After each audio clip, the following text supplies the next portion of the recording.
또아침 묵도하심으로 12월 20일 금요일 새벽 예배를 주님께 드리겠습니다. 함께 묵도하시겠습니다.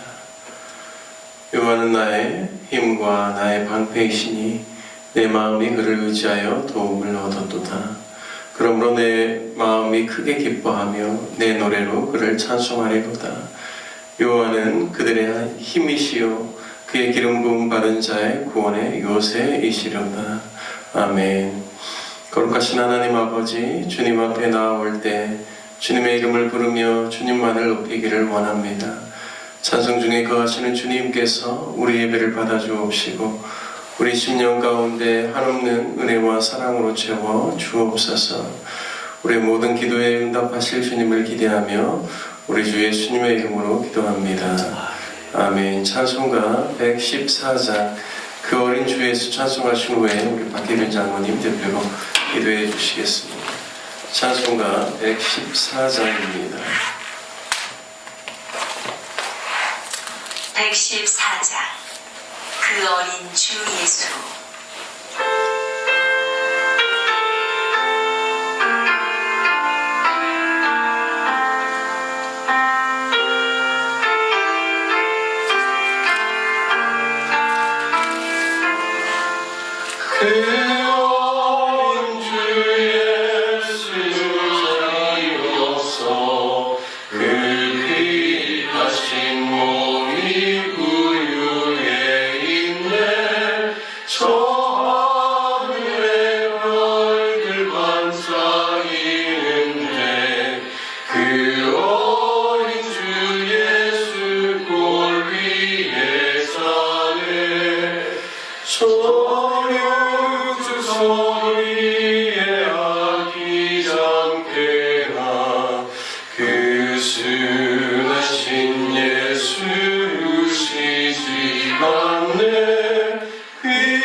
하나님, 또 간밤을 저희 잘 쉬어서 육체의 피로를 잘 풀어주시고 새날 새 호흡을 주셔서 주님 앞에 나올 수 있는 그런 건강하신 하나님 은혜를 감사합니다. 세상이 지금은 아기 예수 이 땅에 오신 것을 축하하는 시즌이 되었습니다. 믿는 자들이나 믿지 않는 자들이나 얼마나 이 시기를 감사하며 축복하며 축하하는지 모르겠습니다. 그러나 자금에 우리나라를 주님 돌아봐 주시기를 기도합니다. 아직 혼란이 끊기지 않고 그 원인도 제대로 규명이 되지 않는, 또한 여러 가지 내란을 주도했던 세력들은 아직도 자신의 잘못을 뉘우치지 아니하고 피할 길만을 변명하기만을 고집하고 있는 이 시기에 하나님 나라를 크게 여기셔서 다시 한번 온전하게 회복될 수 있는 기회를 주시기를 간절히 기도합니다. 이 나라 곳곳에서 빛도 없이 이렇게 숨어서 하나님 앞에 간구하는 기도를 들으시는 하나님, 이 땅에 교회를 주시고 교회에 신실한 성도들을 붙여서 하나님의 교회가 유지되게 하시는 하나님, 그들의 간절한 기도를 들으신 하나님, 우리의 기도를 들어서 응답하여 주시기를 간절히 기도합니다. 하나님, 이 나라가 다시 한번 회복되어져서 하나님 나라를 열방 가운데 땅끝까지 전파하는데 쓰임받는 그런 나라가 되게 하시고, 또 지금까지 그렇게 하나님께서 돌보셔서 수많은 성사들을 통해서 열방을 축복하도록 하나님 은혜를 베푸신 하나님, 다시 한번 이 나라가 그렇게 회복되어져서 하나님께서 사용하시는 그런 나라가 되게 다시 한번 은혜를 다하여 주시기를 기도합니다. 그러기 위해서는 하나님께서 이 땅을 보호하셔서, 이 나라를 보호하셔서 위기 가운데 피할 길을 주신 하나님, 다시 한번 이 나라가 온전하게 회복될 수 있도록 그 길들을 열어주시기를 이 시간에 다시 한번 간구합니다. 그래서 하나님께서 도우셔서 이 나라를 더 지키시고 보호하셨다는 우리들의 간증이 될 수 있도록 하나님의 나라를 다시 한번 불쌍히 여겨주시기를 기도합니다. 또한 이 땅에 지금까지 수많은 신실한 주의 백성들을 하나님 사용하셔서 나라를 축복하셨던 하나님, 이 나라가 불의에 대항하면서 싸워왔던 그 역사 가운데 교회 리더들이 때로는 불의와 협력하기도 하고 또 불의를 용인하기도 한, 그래서 앞장서서 협조했던 그런 흑역사들도 있습니다. 그러나 우리 근대사회, 근대 기독교사를 볼 때 온전히 저희가 하나님 앞에 그 잘못들을 회개하지 않고 덮고 갔던 그런 흑역사들을 지금 있습니다. 하나님, 다시 한번 우리 땅에 신실한 크리스찬들을 세워주셔서 일깨워주셔서 다시 한번 주님 앞에 모든 그런 어려움들, 불의에 협조했던 것들을 다시 한번 회개하면서 하나님의 공의와 정의가 도저히 흘러갈 수 있도록 하나님께서 행하시도록 먼저 우리가 주님 앞에 성찰하고 회개하는 역사가 있을 수 있도록 하나님 인도하여 주시고, 교회의 리더들이 그 일을 앞장서서 행할 수 있도록 하나님 다시 한번 회개의 영을 부어주시기를 기도합니다. 그래서 이 땅의 교회들이 회개에 합당한 열매가 맺히게 하시고, 그래서 그 회개의 열매 가운데서 하나님 다시 행하시는 놀라운 일들을 우리가 목도할 수 있도록 다시 한번 이 땅 전체에 모든 믿는 사람들 가운데 우리의 잘못들을 하나님 앞에 드리면서 하나님께 용서를 구하는 그 회개의 역사들이 일어날 수 있도록 하나님 인도해 주시기를 다시 한번 기도합니다. 하나님, 또한 이 노름나온 교회 오랜 세월 동안 주께서 보호하시고 들어 사용하셨다. 그리고 이 역사를 주께서 알고 계신 것을 감사합니다.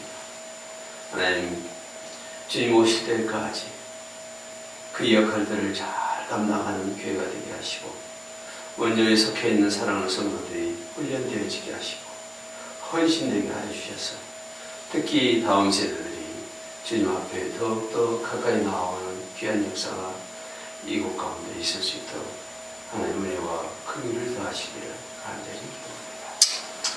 오늘 이 새벽에도 저희가 말씀을 드려야 합니다. 말씀 속에 감춰져 있는 하나님을 더 깊이 알아가기를 소망하고, 우리 마음 안에 그 하나님과 더욱더 친밀한 교제가 사귐이 있는 이 시간 될 수 있도록 하나님 은혜해 주시고, 이를 위해서 수고하시는 목사님, 모든 사람들이 바라볼 때 성령의 사람이라는 칭호가 나올 수 있도록 성령으로 충만케 하여 주옵소서.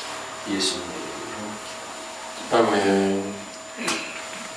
이 새벽에 주님 앞에 나와 예배 드리시는 우리 귀한 성도님들 가운데 하나님의 은혜가 오늘 하루의 삶 가운데도 충만하게 넘치시기를 주님의 이름으로 축복합니다. 오늘 함께 같이 나누실 말씀 창세기 16장 말씀입니다. 창세기 16장 말씀 1절부터 16절까지 저와 여러분이 한 절씩 교독하겠습니다. 아브라함의 아내 사레는 출산하지 못하였고 그에게 한 여종이 있으니 애굽 사람이요 이름은 하갈이라. 사레가 아브라함에게 이르되 여호와께서 내 출산을 허락하지 아니하셨으니 원하건대 내 여종에게 들어가라. 내가 곧 그로 말미암아 자녀를 얻을까 하노라 하매 아브라함이 사레의 말을 들으니라. 아브라함의 아내 사레가 그 여종 애굽 사람 하갈을 데려다가 그 남편 아브라함에게 첩으로 준 때는 아브라함이 가나안 땅에 거주한 지 10년 후였더라. 아브라함이 하갈과 동침하였더니 하갈이 임신하매 그가 자기의 임신함을 알고 그의 여주인을 멸시한지라. 사레가 아브라함에게 이르되 내가 받는 모욕은 당신이 받아야 옳도다. 내가 나의 여종을 당신의 품에 두었거늘 그가 자기의 임신함을 알고 나를 멸시하니 당신과 나 사이에 여호와께서 판단하시기를 원하노라. 아브라함이 사라에게 이르되 당신의 여종은 당신의 수중에 있으니 당신의 눈에 좋을 대로 그에게 행하라 하매 사레가 하갈을 학대하였더니 하갈이 사레 앞에서 도망하였더라. 여호와의 사자가 광야의 샘물 곁 곧 술길 샘 곁에서 그를 만나 이르되 사레의 여종 하갈아 네가 어디서 왔으며 어디로 가느냐. 그가 이르되 나는 내 여주인 사레를 피하여 도망하나이다. 여호와의 사자가 그에게 이르되 내 주인에게로 돌아가서 그 수하에 복종하라. 여호와의 사자가 또 그에게 이르되 내가 내 씨를 크게 번성하여 그 수가 많아 셀 수 없게 하리라. 여호와의 사자가 또 그에게 이르되 내가 임신하였은즉 아들을 낳으리니 그 이름을 이스마엘이라 하라. 이는 여호와께서 내 고통을 들으셨음이니라. 그가 사람 중에 들나귀 밭이 되리니 그의 손이 모든 사람을 치겠고 모든 사람의 손이 그를 칠지며 그가 모든 형제와 대항해서 살리라 하니라. 하갈이 자기에게 이르신 여호와의 이름을 나를 살피시는 하나님이라 하였으니 이는 내가 어떻게 여기서 나를 살피시는 하나님을 비웃는고 함이라. 이러므로 셈을 들나귀라 불렀으며 그것이 가데스와 베르사에 있더라.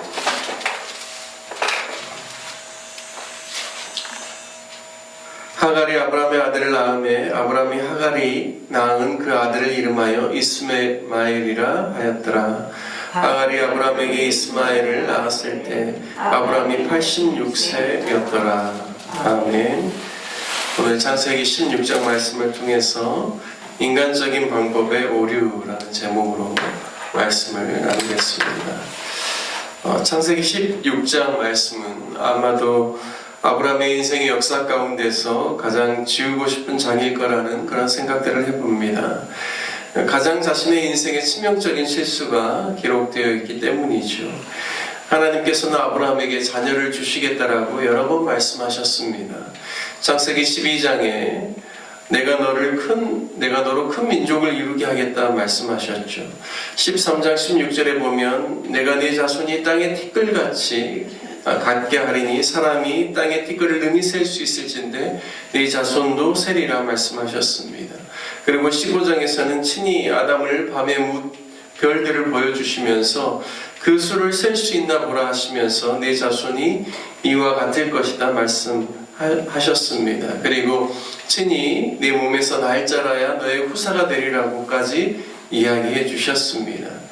하지만 아브라함은 오늘 말씀에 보면 여종 하갈을 통하여서 이스마엘이라는 그러한 아들을 낳게 되는, 그래서 불순종의 아들을 또 출산하게 되는 그러한 일들이 오늘 우리가 읽은 16장 말씀에 나와 있습니다. 하나님께서는 인간적인 방법, 세상적인 방법, 세속에 속해서 하는 방법이 아닌 하나님이 원하시는 방법, 정의와 정도를 통해서 이루어지는 하나님의 그러한 길을 따르기를 원하셨고 하나님의 때가 오기까지 기다리기를 하나님이 원하셨습니다. 그런데 아브라함은 가나안에 들어온 지 10년 정도 되었을 때 그의 아내 사라의 그 제안을 받아들입니다. 사라의 종 애굽 출신 하갈을 그 남편에게 첩으로 줄 테니 그를 통해서 자녀를 얻으라는 제안이지요. 당연히 아브라함은 아내 사라에게 인간적인 방법은 안 된다라고 말하고 그렇게 하지 말자라고 설득했어야 합니다. 그런데 아브라함이 그런 노력과 의지가 전혀 없이 그냥 수락하고 아내가 하자는 대로 합니다. 당시에 자녀가 없는 집에서는 길리운 자 중에서 지명할 때 그가 상속자가 될 수 있고 또한 더 확실한 방법은 자신의 종을 통하여서 아이를 낳으면 그 아이는 주인의 아이로 입적할 수 있어서 그가 모든 상속자로서의 권리를 얻을 수 있는 그러한 제도가 있었습니다. 하나님이 원하시는 방법이 아닌 세상의 풍속에 또 세상의 법에 그와 같이 인정해 주는 것이죠. 하나님이 원하시는 방법이 아닙니다. 하나님께서는 일처제를 원하십니다. 하나님께서는 한 남자와 한 여자가 결혼해서 살기를 원하시지 한 사람이 여러 배우자와 함께 사는 것을 원치 않으십니다. 창세기 2장 말씀에 보면 아담의 갈빗대를 취하여 하나님께서 하와를 만드시고 둘이 하나가 되게 하셨습니다. 아무리 세상에서 취하는 방식이 사람들이 옳다라고 하고 설령 그 방법이 세상 법적으로 보장되었다라고 할지라도 하나님의 그 말씀에 부합하지 않으면 하나님의 사람들은 그 기준을 따르지 않아야 합니다. 결국 아브라함이 사라의 말대로 여종 하갈을 통해서 동침하고 임신하게 되는데요. 문제는 종이 자신의 임신함을 알고 그의 여주인 사례를 멸시했다라고 기록되어 있습니다. 당시 고대 근동에서는 자녀를 낳지 못하는 것은 하나님의 저주로 여겨졌기 때문에 하갈은 자신이 하나님께 복을 받은 사람이고 그래서 임신하였고 그의 여주인은 하나님께 저주를 받은 여자이기 때문에 아마 그의 생각에는 그가 그 주인을 멸시해도 된다라고 생각했던 것 같습니다. 사라의 입장에서는 얼마나 당황스러운 일이겠습니까? 물론 자신이 인간적인 방법으로 잘못하였지만 자신의 기대는 종으로부터 무시당하고 멸시받는 것은 아마 꿈도 꾸지 않았을 것입니다. 하나님의 약속을 신뢰하지 못하고 기다리지 못함으로 조급하게 인간적인 방법을 통해서 무엇인가 얻고자 하고 해결하려고 할 때 결국 정도가 아닌 것은 반드시 문제를 일으키고 또 삶에 더 큰 어려움을 준다는 사실을 분명하게 보여주고 있습니다. 결국 이런 상황 속에서 사례는 아브라함에게 하소연을 하고 화를 내지요. 내가 받는 모욕은 당신이 받아야 옳도다라고 말합니다. 나의 여종을 당신의 품에 두었는데 당신이 어찌하였기에 여종이 나를 멸시하는가라는 의미이겠습니다. 당신과 나 사이를 여호와께서 판단하시기를 원한다라고 말합니다. 아브라함이 하나님의 지혜를 구하고 하나님의 뜻을 따라서 아내와 대화하고 설득하였다면 아마 이러한 일들이 일어나지 않았겠지요. 인내심을 갖자고 제안을 했어야 합니다. 하지만 아브라함에게 있어서 그러한 그러한 노력 없이 그냥 먼 발치에서 그냥 아내가 하자는 대로만 했었는데 결국에는 아내가 자신을 탓하게 되는 것입니다. 아브라함도 6절 말씀에 보면 자신의 아내에게 당신의 여종이 당신 수중에 있으니 당신의 눈에 좋을 대로 그에게 행하라고 합니다. 아브라함이 적극적으로 둘의 관계 속에서 문제를 해결하려고 하고 질서를 잡아주려고 하는 그런 마음이 아니라 아내에게 다시 그 문제를 떠넘겨서 아내가 하고 싶은 대로 해서 해결하라고 하는 겁니다. 참 성숙하지 못한 아브라함의 모습으로 인하여서 계속해서 문제가 해결되지 못하는 것을 보여주고 있습니다. 결국 사례는 하갈을 학대하였고 하갈은 사례 앞에서 도망하였습니다. 이것이 6절까지의 내용이죠. 결국 하나님의 말씀을 신뢰하지 못하고 하나님의 말씀을 따라 행치 아니하는 인간적인 방법과 세상의 방법은 계속해서 인간을 죄 가운데 빠지게 하고 또 서로의 관계를 파괴시키고 끊임없이 서로에게 상처와 고통을 준다라는 사실을 오늘 우리에게 보여주고 있습니다.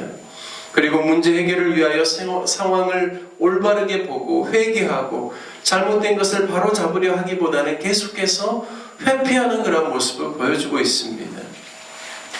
하지만 이런 혼돈 가운데서 범죄로 인한 큰 상처와 아픔 가운데서 이들에게 손을 내미시는 분은 다름 아닌 하나님이십니다.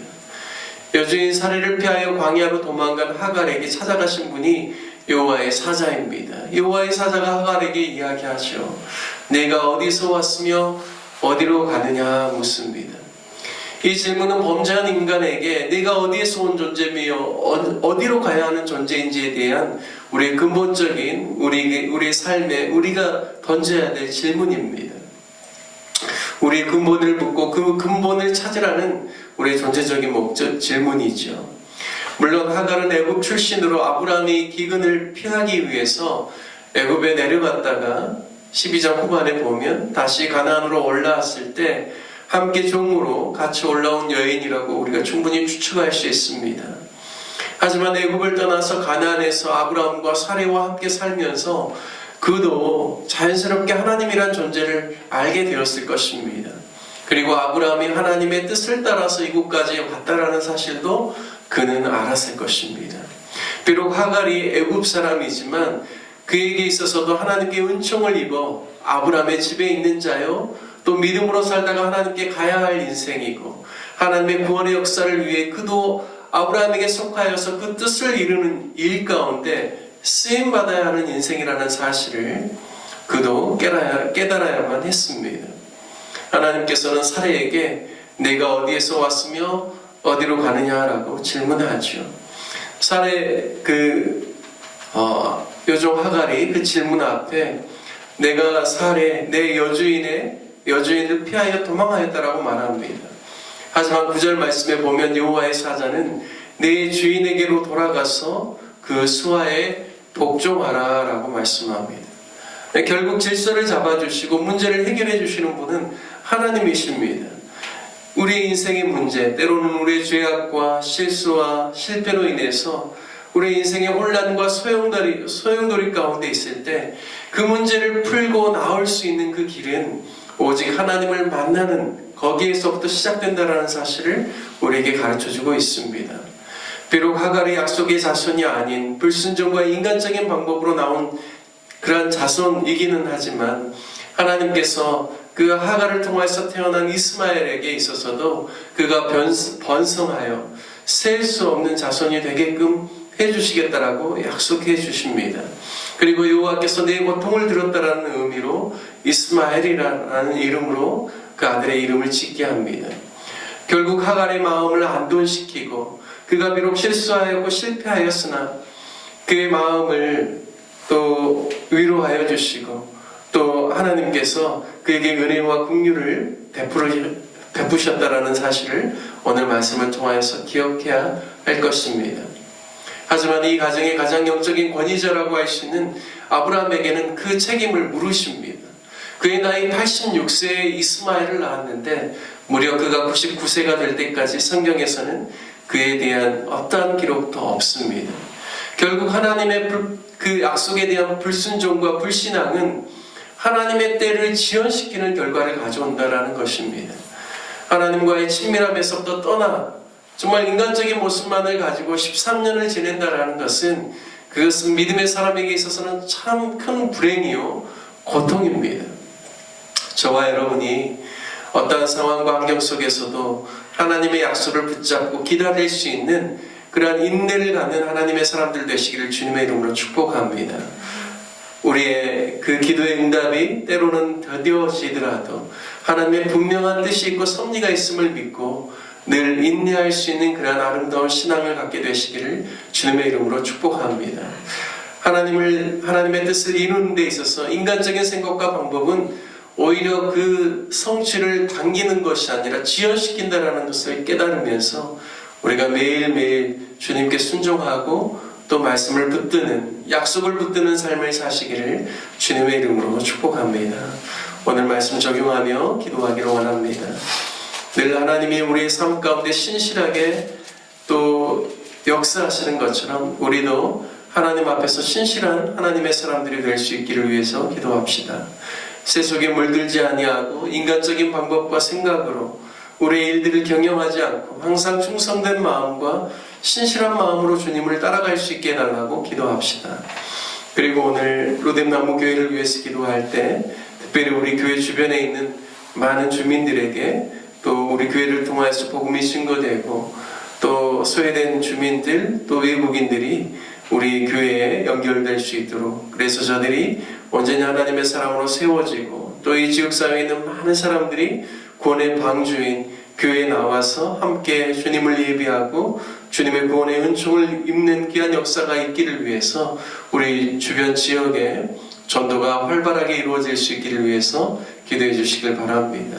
몸이 연약한 환우들을 위해서 기도해 주시고 또 우리가 협력하는 선교사님들을 위해서 기도해 주시고 또 목포시 복음화와 또 대한민국 위정자들을 위해서 함께 기도하도록 하겠습니다. 함께 기도하겠습니다.